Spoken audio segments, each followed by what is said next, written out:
na-ekulukwa mmadụ elu ọbụma onye mee nke ọma ebulie ya elu si ya jide nke ojii na-aga n'iru biko ka anyị gbakọ kịta wee kelee Eze-Ana Eze-Ana ị ga-adị Eze-Ana Ugochi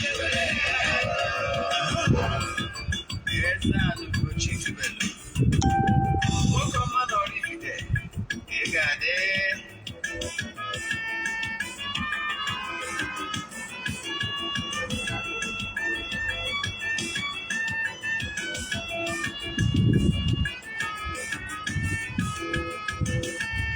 ọdịnala bụ eziokwu ọdịnala bụ ụzọ ndụ ịma na o nwere olu na-eti mkpu na-asị ụmụ Igbo chigharịa ụmụ Igbo chigharịa kwa mbọsị ọ na-eti n'ụtụtụ n'abalị ọ nọ na nkụzi Eze-Ana Ugochi Tubelu onye ọma na Oraifite onye mgbasa ozi ọma ọdịnala gawa n'ihu Eze-Ana Ugochi Tubelu onye amanyije ma ọdụ ọdịnala bụ ụzọ ndụ gaba n'ihu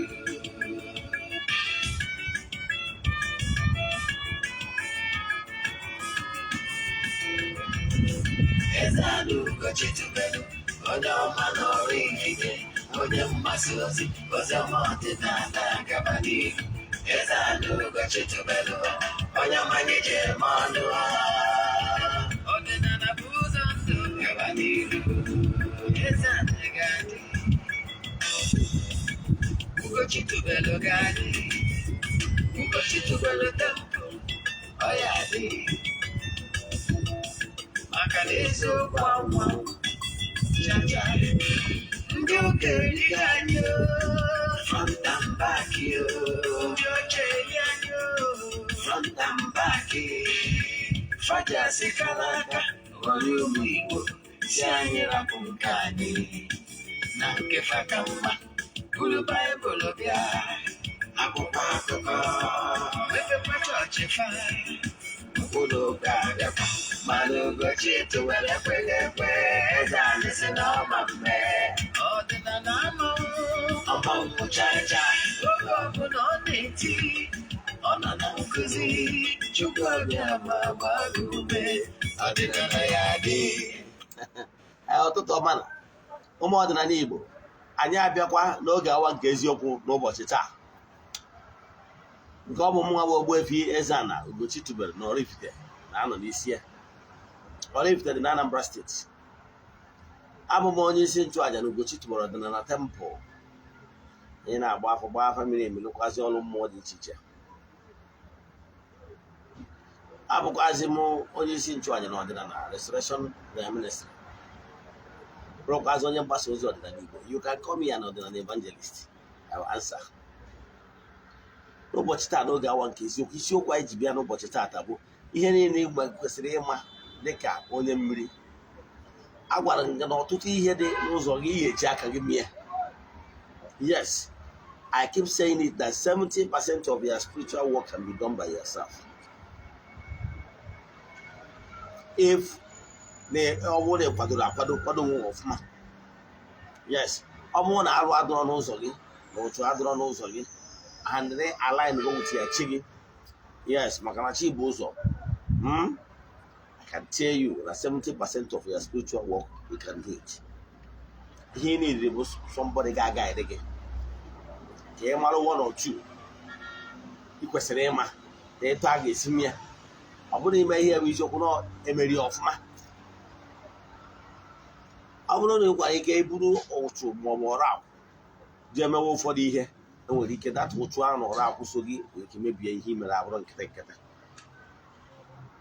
ghọtara ya na ya bụ isiokwu anyị ọkwa dị mkpa echefuna na every Monday and Wednesday ụbọchị anyị ga-enwe ministration using ọdịnala method na Ugochi Tubelu ọdịnala temple like taa before m bịawa taa ejego na temple jee kwubie okwu ma chụọ aja izizi temple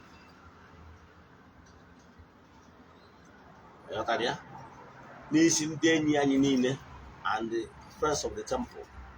And they teach I na all more teach all over the globe. Yara was in Sidrine, less with the lie. Our couldn't get all right na alone in a temple. Distance are bread barrier. Meanwhile, they kill a bomb no. Connect ya to activities na Jan who any could be city at temple. Makani hai name be home. He will keep me able no face the east, look at the sun, face the east. And a temple na east body. Look at the east. Then you're to work again. Now morning on Ugochi to work na temple half work kick it okay na ja. No, I won't work with Ugochi to work na temple no but it's a. You can waste your pool that if you almost go to the time you not put them man and you may I would even in Ghana temple. Where tap for the blessing. More running well, you know that. Then of course, HF than I China to go what December. Go what January game, you know what is 6th. Last for 14 days, the 19th. Which is so in the nation, you go to Governor, you will your fool. He get mail. Before doing a 3 prayer request, you made the nation took him to the account number. Chat him na WhatsApp. Can you say all that details? I'm all that details I need it from you. I will guide you. Chat him na WhatsApp 0805 78 37 672. I repeat 0805 78 37 672. That number you do on WhatsApp. Then, HF na obosi 31st ka anyị ga-achịkọta dị niile ga-eketa oke na give away gifts anyị na-enyebe ọnwa kwa ọnwa. Ọ ga-asị na nke arụ a ga-abụ nke nchịkọta echịkọta end of the year activities 20 wee banye na 2023. Onwe ndị anyị ga-enye onyinye ego dị iche iche. Yes. Then nwekwazie onye anyị ga-enye ihe onye pụrụ iche ị ga fan of the year. Then anyị ga-achịkọta na 31st. Anyị ga-enwekwazie onyinye anyị ga-enye onwere post anyị mere gbasara onye 50k nwere ike ịbụ of grace camp. So we are looking at all the responses. Then we are looking for somebody that in here the more. Yeah, because here what I are trying to do is to actually touch lives. So on the first, let me make this video man on here, I get you many gifts. Then on the another also, on the I get me transfer and that also, and your boss. Then the man and also. Ugochi to one at them buying a lot of lots of gifts I get in the mother. Widow from rice and the rest of them and to catch. They have the guy there at temple. I understand. So I that day I get why get sick because I'm I can really have on coffee. So oh quick book. Then I have any show quite to have you. Except that one Monday and one Wednesday, I may make her sell it. And almost in the police in the mother, and then I him to Saka. I was going to cancel 9 free and I find out who. Then I have an issue quite issue quite you know what it at. He was in my was very important. One, to settle your water people is not what an enemy wants in life. Yes.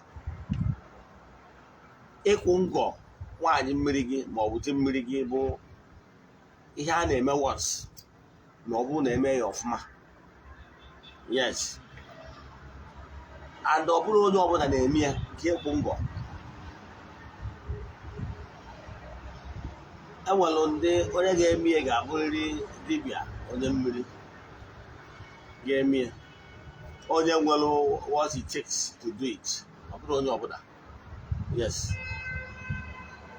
Now, and note, onye ọbụla na-asị gị ka ekewa gị na ndị mmiri gbawakwa. Onye ọbụla chọrọ ka o destroy your relationship with ndị mmiri. or destroy your relationship with ndị otu gị, ndị yi ụwa gị, ndị ọgbanje gị, ndị gị na ha yi wee bịa, ndị ya spiritual associates. Ị ga-emezikwa ụwa gị. Adị m sure na onye na-agwa gị datị na anwa ọ bụrụ na ọ ghara ọ ga-edu ije na mmiri, ọlụ mmiri abụrụkwa mmiri mmadụ ga na bịa wee lụrụ gị. No, yes, ọ ga-edu ụkwada na mmiri. Now ọ bụrụ na onye mmiri ka ọ bụ, then ọ ga-edu ụgbada na mmiri. O duru ụgbada na mmiri anwa, onye na ndị mmiri ama na-eso okwu, ọ ma ekewa onwe ya pụọ ndị mmiri ka na-eji arụ ọrụ mmiri. So ya ọ pụta ya na ndị mmiri ga-ada mma bifo onwe ike rụọ ọrụ mmadụ ọrụ mmiri.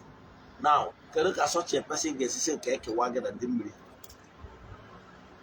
Because the attitude of this mindset of ka ekewa gị na ndị mmiri ewu is as a result of gụnwa na believe na ndị mmiri ewu efu. That is mindset of ndị ụka. Ịchọzie ka ha kewapụ gị na ka ọ ghara inwe ihe ọ na-ajikọ gị na ha na ha abụ efu. So ụfọdụ ndị mmadụ instead of ịkọwara ndị mmadụ eziokwu, ha chọọ ka erie ha ego based on ya ignorant. Ọnwa ọtụ ndị bịa na be m na ha chọrọ ka ekewa gị na ndị mmiri wesị ya na ọdụrụ pasịbụl na adịghị eme they left. Mana ọ bụrụ na onye nwere akpịrị ego nwere ike isi oke ngwa bịa oji mekasị ofe ihe. Kebe eziokwu na onye ọbụla chọrọ isi ka o kewa gị na ndị mmiri ama ekewa nwunye, anya sị na nwere ike ime ọgba ụchụ. Yes, ndị mmiri nwere ike gbaa gị na ya ụchụ, ghọtara ya so ọdụrụ pasịbụl.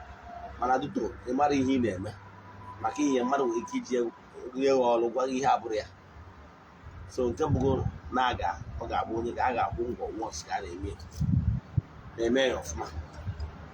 Then mana emesịa ya enweziri courtesy call that follows. Example, a gwara nke na a na-akwụ ngwọ, ịkwụ ngwọ n'ọdụ ka ịkwụchi ya, ịgba nkwụ in reverse. Yes, you because n'ibele ma na onye ya na-achọ ịnụrụ na-enwere link gị na ndị mmiri nwere. So therefore, ị nwere ihe ị nwere ike ime in order for them to allow you to mingle with another earthly flesh. Onye a nwere ike ma ya bụrụ onye mmiri mana na gị na ọdaba gị na gị ya anụ.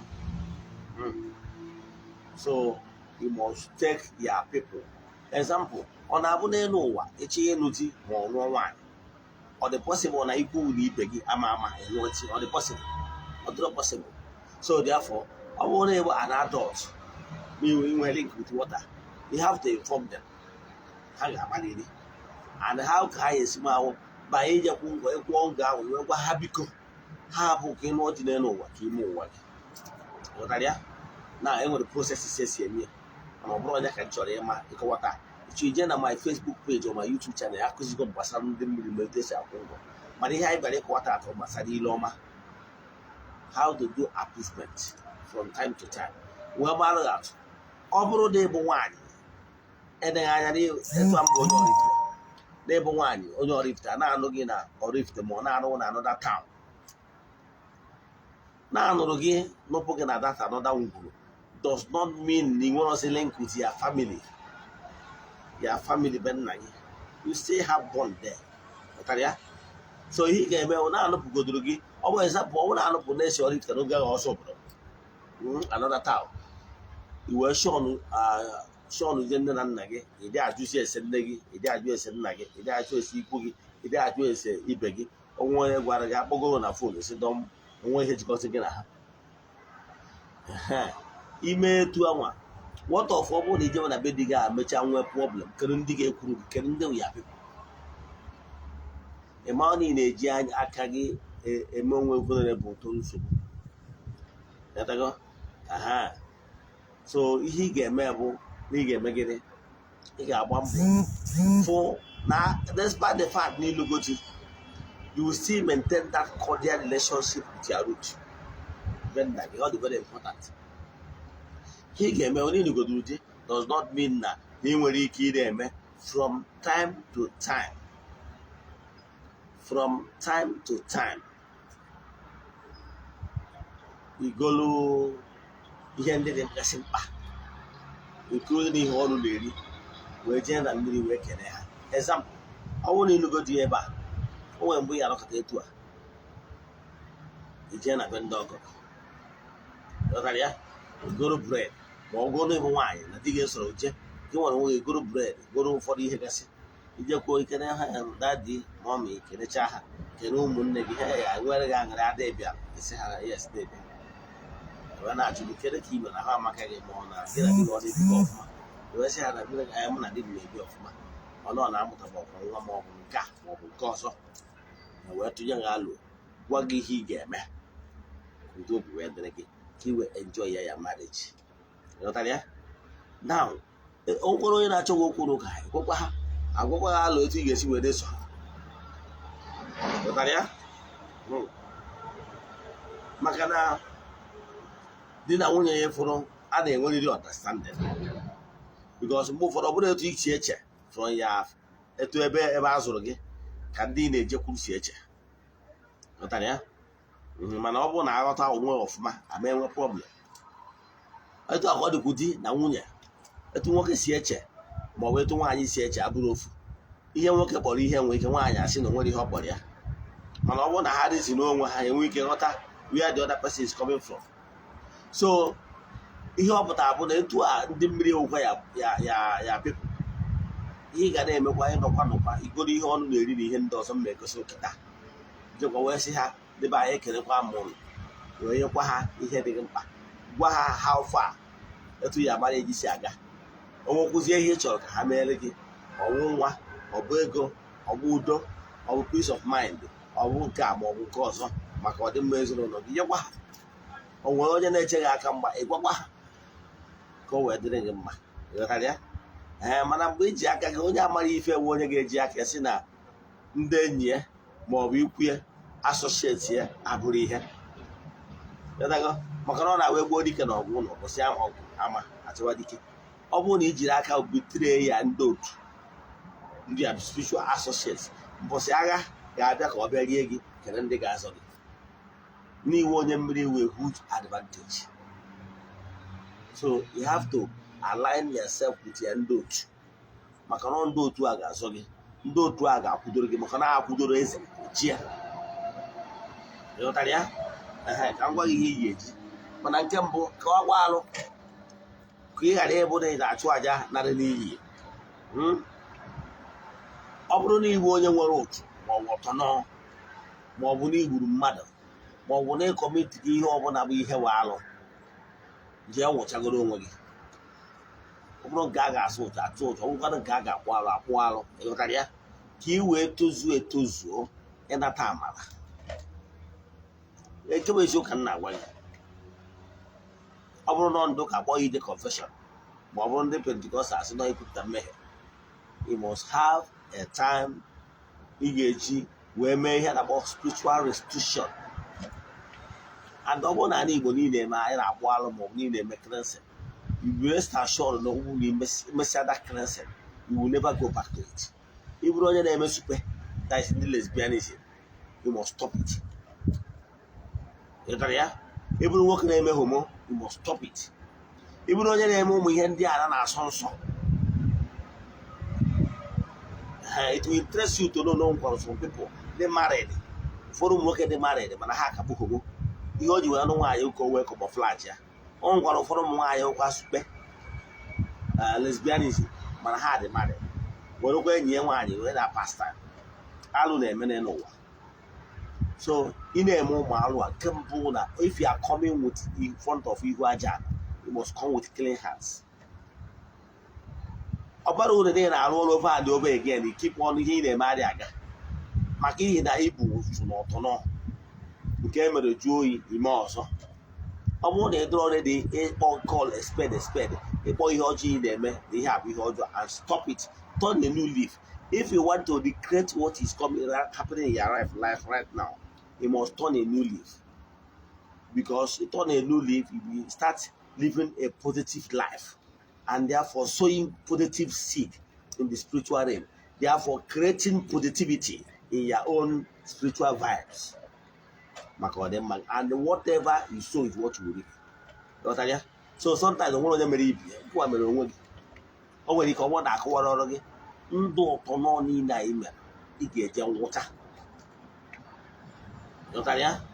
Yes, ị ga-eje ka awụcha gị awụcha gị edishọn ịdịghị ọcha ebezie wụcha gị awụchacha gị afa ga-review those things. Mana ọgwa ndị onwere nke ịma imerụ n'onwe gị ịgbara onwe gị ikwupụta ma kwe nkwa n'ime eme ka bụ ofu imesịa ya kaba arụ chukwachi onye ụwa gị alaghị na ọwụtighachi. Yes, alaghị na ọwụtighachi. O nwere ebe ọtụtụ ndị mmadụ na-enwe get themselves stuck. Chi onye ụwa gị maara gị mana ị maghị ya. You don't need to know ya chi onye ụwa by name before chi ga-arụ ọrụ gị ọrụ. Ọ bụgodị ịghọtara ihe si chi onye ụwa m ekene m gị, onye ọbụla ịbụ nwoke ịbụ nwaanyị si n'ikwu nne si n'ikwu nna, ọ gụwa bụ chi onye ụwa mụ na-azọ n'azụ gị ka nna akpọkụ n'ụbọchị taa, biko bịa nara aja ma ọ bụ nke a ọ ya bịa, maka na chi onye ụwa gị bụ mmụọ. Ihe dị mkpa nwoke iji wee kpa akpọkụ ya ụtara ya gị na chi gị dị na mma. Chukwa chi onye ụwa gị gị na chi gị adị na mma, hụrụ chi gị a ga-akwụtoro gị.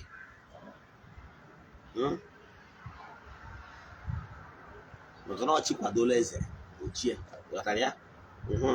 So imetacha ihe ndị a gị na chi gị dị na mma, maka na ụbọchị ị ga-eje ejebe ile ọma gị na chi gị ga-akwụ ka aja ị na-achụ ụgwọ ya bụrụ aja gaziri agazi. Na ọ bụrụ na ma ọ bụ na n'imesigo nke a, ọ bụrụ na ị nwebara ego iji arụ ọrụ mmiri, ị nwere ike ijebe ile ọma ma ọ bụrụ na n'ihi ala dị echichi gị. Ihe ị ga-eme wee ruo iweta bụ this kind of pass more. So ọ bụrụ na ijide ya,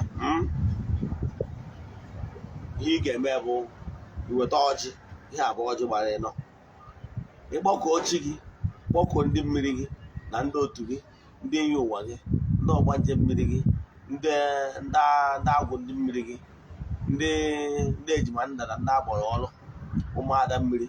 Kpọkụba ha ncha niile, water sprite, the marmots na ndị otu gị, mmụọ ọbụla nọ na mmiri gị na-enwe elek n'ọha ka ị na-akpọta. Tata bụ orie na gị nwa bụ lesa nwere oge mmadụ mmụọ nwa Ogbuefi Eze-Ana Ugochi Tubelu na-akpọkọ niile. Mmụọ ọbụla na mmiri na-ana m ọjị lekwa na ọjị nka m na-enye ọjị n'ụbọchị taa, jide n'aka ụnụ waa, jide n'aka ụnụ kee, tinye n'ime baf. Iweta nzu bụ ife ọma site na ama ha nzu n'ụbọchị taa. Mmụọ nọ na mmiri na-anaghị nzu n'ọha niile ka ị na-agbara ụbọchị taa, ka ị na-enye ha nzu, ha nyekwa gị ihe ọma na nzu bụ ife ọma, tinye na baf. Iwetakwa ka a na-akpọ edo adawo ihe eji ekwubi okwu. Ata anyị na-enye ha edo si ya doru gị odoru na-afịa na anụ ụbọchị na anọ uche ya itiga na baf. Eweta akwụkwọ ọkụ ihe abụ hot, esi ha taa na ị na-enye ha nkwụ ọkụ ka ike wee dị ha wee na-alụlụ gị ọrụ. Ha mekwazie ka ị na-apụ ụtụ ya. Ị na-anya ebe a ịfụ ihe a ka a na-akpọ mbịa, maka na a na-egosi nwata awọ n'ikpe okwute, na-emetụrụ ya aka maka na awọ na okwute yi nke a wee ga ya. Yes, ọ dị nọ, ọ ga-adịrịrị echefuna na ị na-achụ aja anụ ọbụla ị na-achụ tupu aja ego ayọrọ ga-adịrịrị ya at least mkpụrụ ịnọ. Yes, wee sị taa onwe ụgwọ ọbụla iji mana mmadụ mana mmụọ iji ha bụ ndị mmiri na ezumezu na mmiri, ụgwọ ọbụla iji ga-eme na aja ị na-achụ n'ụbọchị taa na ọma aga nọọ ego ayọrọ aka iji akwụnya m ụgwọ ịkwụọ ya na ori abụ na ori, kwụọ ya na afọ abụla, kwụọ na nkwụ abụla, kwụọ na ike abụla ka afọ na ụbọchị na anọ na taa na-ekwu ụgwọ niile iji ha. Mesịa ya na ihe a na-akpa akara aka the watershed. Yes, isi ya na taa ị na-ayọ ha si ha kwe ka akara aka gị pụta ihe, were akara akara tinye face up. Iwetazi ihe ụtọ. This color is favorite color for ndị mmiri and white color. So for ihe ụtọ isi ala ihe a bụ ihe ụtọ Fanta ị na-ewetara ha. Ha mee ka ihe ụtọ na-eme na ndụ gị, ha mee ka ị na-atụ nwoke ụtọ na-atụ nwaanyị ụtọ, weta iti ya. Imechaa iwe ọnwụ na-enwe 4 cubes of sugar si ya na ọkụ ihe ụtọ ka ị na-ekwu ya mere na ndụ gị, ihe ụtọ na-eme na ndụ gị ka ị na-atụ nwoke ụtọ na-atụ nwaanyị ụtọ, iti ya. O nwere ihe a na-akpọ dịsa aka n'ọfọ, nwere ike igote ya from ebe a na-ele ndị Yoruba na-ele ihe. Yes, aka n'ọfọ And before then, echefuna iweta obere rice tinye. One any quantity of your choice tinye. Iwere obere beans tinye. He dị ka ọka tinye or anything ọ bụla a na-eri eri. Yes. Tinye. Si ata anyị na-enye ihe ọ na-eri, ha nye ihe ọ na-eri. Mmaji kwuru mmaji. Chozie groundnut, biscuit, bread, nyawasịa. Banana, rest of them. Nke ọbụla aka akwụkwọ depend ka aka gị ha. O nwere ka ihe sikwacha dị ibu. Ọ na-abụrụ ihe dị ka ebe maybe 1,000 naira, 1,500, depend ka aka ha. Small. Yes. Ịkwasị ihe niile ahụ nwere ike nwere ịkwalụ depending their pocket. Igweruzie dị ka 15 naira. Yes. Ichefuna itinye ego naira na ya. Na 15 naira si ya na onwe ihe ọbụla ha na-atụ anya n'aka gị ka ịgota tinye n'ibu a. Mana ịgotara ya, ha were ego ha goro ya. Onwe ọbụla a ga-agba ụgbọ wee buje aja gị a, ha were gba ụgbọ tinye n'ime. Wee were etu a, ifetu osi nta bafụ ka ị ga-adọnye na mmiri. Gbaa iburu gị wee yọọ ayọ niile ịyọ. Si ya taata ịghọtara ihe dị mma, ha nyeghị ihe dị mma. Tinyere ihe ọnụ na-eri, ha nyeghị ihe ọnụ na-eri mmadụ kwuru mmadụ gị na ezinụlọ gị. Ịkụwazie nnọọ etu o si wee dịrị gị, kpọkuo ndị elu na ndị ala, kpọkuo mmụọ niile ndị na-eri oke, ndị na-anara oke. Etu atata bụ orie, ndị mmụọ niile na-eri oke na orie, ụnụ niile kwụrụ bụrụ ndị akaebe. Mmụọ niile so bụrụ ụnụ ndị akaebe na taa na ndụ achụkwa ndị mmiri. Wee ozie ndị mmiri ha chụkwa gị, edonye na mmiri, enyewasịrị onwe gị. Ha nwa ka ọ dịziri either to turn it immediately, kee ya, or to turn it later. Ihe dị mkpa na edonyere ya na mmiri. Dozie na mmiri, enyewara onwe gị. You can do this on yourself, by yourself. Ọ bụrụ ihe niile ka dibịa ya emere gị. Yes. Ijekwu dibịa ka o je kpere gị ile ọmọ ya anaghị ego. Yes. Mana ị nwere ike iji aka kwara onwe gị bụ ọrụ ọrụ as long as na n'inwewulu na-ede clean.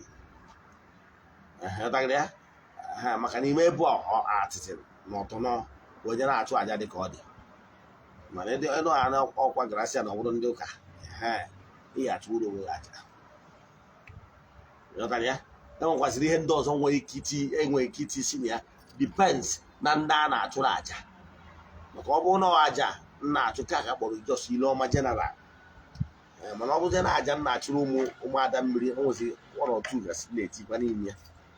O dependeziri etu the spirit leads. Enwere nke ga-enye iri na a ga-etinye ure m ya. Nwere nke ga-enye iri na enwere ike itikwa akwa n'ime ya, akwa ọkụkọ Igbo. Then nke niile na enwere ike itikwa other things like seed flower, perfume and rest of them. O depends. Onwe nke niile na a ga-emesịa kwasị ya ibu, a ga-ewere seed flower open it and wụsasịa n'elu ka ọ na-esi isi ụtọ. So it depends as the spirit leads and the particular aja ị na-achụ na ndị a na-achụ onye bụ aja. Onwe mgbe na arụsịta akwa m ikwuso ụmụada depending ihe m find out n'afọ onye ahụ. So eji m n'aka na ịmụta gị ihe nkụwara taa. So dịka nsikwa gị na ị nwere ike imewu ọtụtụ ihe n'onwe gị. Now especially n'ebe ị nwere mmiri na ị ga-echewu n'onwe gị. Mana ọ bụrụ na ị nwere ma ọ bụ na ị nọ mba obodo oyibo, ma ọ bụ na ị nọ na big city, ma ọ bụ na ịwụ high profile personality, and then if you know that gị nwa ama enwe ike ije chụwa aja n'onwe gị, ị nwere nsogbu. Ihe ị ga-enidi bụ inidi dibịa gị ma onye nchụ aja gị ka ọ chụọrọ onye ma aja. Mana ịmadogo na efi na-azọcha ọka adị ekechi ya ọnụ. Ọ bụrụ na ọmụnwa ya chụọrọ gị ụdị aja na-eto. Nke bụ eziokwu bụ na achụcha anya bụ aja. Na enwere mgbe ma enwestara something mmejiga wee sị ndị otu m na-emenụ because na ọ bụrụ na ọ mụjere echinya bụ aja na ọnya bihaf ma gwa ndị mmiri m na tempụ si ya doo na ndị ejekwa eji chụ aja n'isi onye dị etu a, ha durukwa nje duru nnata wepụ ihe egwu niile. Then mụnwa mazi ka esi ejikwa ha, ịghọtara ya. So onye ahụ ihe dịrị ya. Mana ọ bụrụ na ọ ga-eji aka gị mee, please do. Then mana ọ bụzi n'obodo ihu ma ọ nọ chọrọ third party ga-emere gị ya, consult ya dibịa ma onye na-achụrụ gị aja ka o mere gị ya. Ịghọtara ya. As long as onye anwa nọ na ọkwa o kwesịrị ịnọ wee chụọ aja n'isi gị and onye nwere the what it takes then ọ ya gazie ịghọta gị ihe nkọwa ọ gwara nke ọnwa na-achụ aja niile na-aga agbanwe akwa na-aga eticha some colors of clothes na those pieces mana nke agwụgwọ nke mana nke ahụ nkọwara kịta bụ the basic thing echefukwara na ego ayọrọ ga-adịrịrị n'ime maka ụgwọ iji na mmụọ nwere ike ịwọ sakụl na aja ịchọ kawaga then n'aha Chukwu Okike nke pụrụ ime ihe niile agụọ ma ọfọ ya ayịyọ n'isi nwoke na isi nwaanyị ndị niile sonyere anyị n'oge agba nke eziokwu a sị m ka ihe ọma meela ụlọ ndị nọ n'oru na ndị nọ n'Igbo ebe ọ bụ na onye adọ na ndị na-achọ di ha nwee di ndị na-achọ nwunye ha nwee di nwunye ndị na-achọ nwa ha nwee ndị na-achọ mbuli elu ha nwee mbuli elu ndị na-achọ protection ha nwee ndị na-achọ connection ha nwee ndị na-achọ ihe ọma dị iche iche ha mee ha nwee ya ka ihe ọma dị iche iche si n'aka ndị na-aka ekpe na-abịara ha na mmadụ ọbụla ama abụnata Ogbochi wee nye amara na-abịa n'isi ụlọ n'aha Chukwu Okike nke pụrụ ime ihe niile asị m ihe ọma meela ụlọ n'ori abụ n'ori mere ụnụ na afọ abụ na afọ mere ụnụ na nkwọ abụ na nkwọ afọ na anụ ụbọchị na anọ onye echeche ihe ọjọọ ya eme ụlọ ya nwee ọdachi n'aha Chukwu Okike nke pụrụ ime ihe niile onye ike niile si n'aka ya bịa ya kezie a sị m onye ajọ mmadụ ọbụla sịrị na ihe ọma ya emere ụlọ n'aha Chukwu Okike nke pụrụ ime ihe niile ihe na-egbu ndị ajọ mmadụ ya gbuo onye anwa se ajọ mmụọ ọbụla nke sịrị na ihe ọma agha emere ụlọ n'aha Chukwu Okike nke pụrụ ime ihe niile ọnwụ na ihe na-eme ndị ajọ mmụọ n'aha Chukwu Okike nke pụrụ ime ihe niile ma enye bụ ajọ mmụọ ise asị na ọ ga-adịkwa ụdị oge a echi niile bụ Thursday by 9 AM nnecha vidiyo ị ga-emere ikwu ma ọ ibe gị emetụsada obodo ka ị nwere ike isi na ya wee zọpụta mfu onye ma mmadụ na ya gazie daalụ see you tomorrow